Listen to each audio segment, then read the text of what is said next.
È stato predisposto dall'Ufficio della Salute Pubblica del Comune di Favara il primo ciclo di disinfestazione del centro urbano e dei quartieri periferici della città.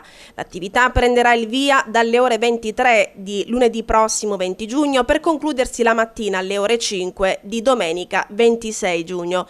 Nella notte tra lunedì e martedì le aree interessate dalla disinfestazione sono via Regione Siciliana, Capitano Callea, viale Petronenni e via Carlo Alberto dalla Chiesa. Nella notte tra martedì e mercoledì le vie Regione Siciliana, Capitano Callea, via Agrigento, via Compagna, via Caporale Mazza e Contrada Portella. Dalle ore 23 di mercoledì 22 giugno e sino alle ore 5 del mattino di giovedì 23 giugno le vie interessate sono Carlo Alberto dalla Chiesa, viale Petronenni, via Ugo Foscolo, Sant'Angelo ed ancora Pio La Torre, viale Berlinguer e Traverse.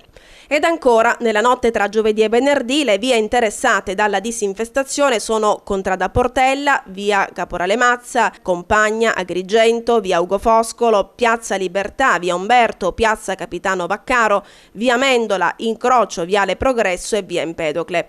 Il penultimo ciclo di disinfestazione, ovvero nella notte tra venerdì e sabato prossimi, interesserà Contrada Burgialamone, viale Che Guevara, viale Aldomoro, corso Vittorio Veneto, via Sant'Angelo e via Pio La Torre. Infine, nella notte tra sabato 25 giugno e domenica 26 giugno le vie interessate dalle attività di disinfestazione sono viale Che Guevara, viale Aldomoro, corso Vittorio Veneto, via Sant'Angelo e via Pio La Torre, piazza Libertà, via Umberto, piazza Capitano Vaccaro e viale Progresso. Pertanto i cittadini nelle notti di tale periodo non dovranno lasciare nei balconi e negli spazi aperti nessun prodotto commestibile, biancheria stesa, animali. Inoltre dovranno tenere ben chiuse tutte le aperture delle abitazioni. Il calendario completo è pubblicato sul nostro portale web siciliatv.org.